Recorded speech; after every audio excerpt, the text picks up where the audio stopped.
Okay, so we've done the retrieval practice. We've had a chance to create an equilateral triangle, not a square like it's on the screen here. Our next part is moving into the iteration section of the course.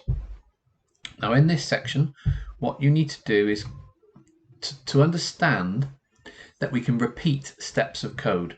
So we don't have to, for example, in here we're making the Adrian draw a square, but he's doing the same thing 4 times. He's moving forward 100 and he's turning right by 90.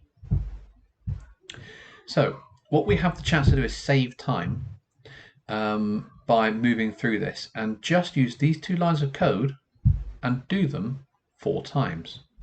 Okay. For example, this code here would make Adrian move forward 100 4 times.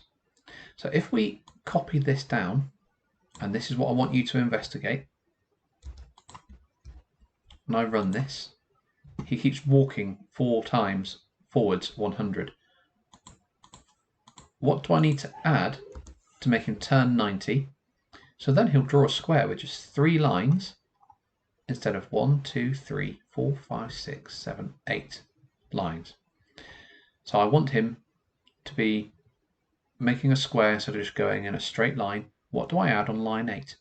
So investigate that and make those changes, and then come back and we'll be moving on to iterative steps.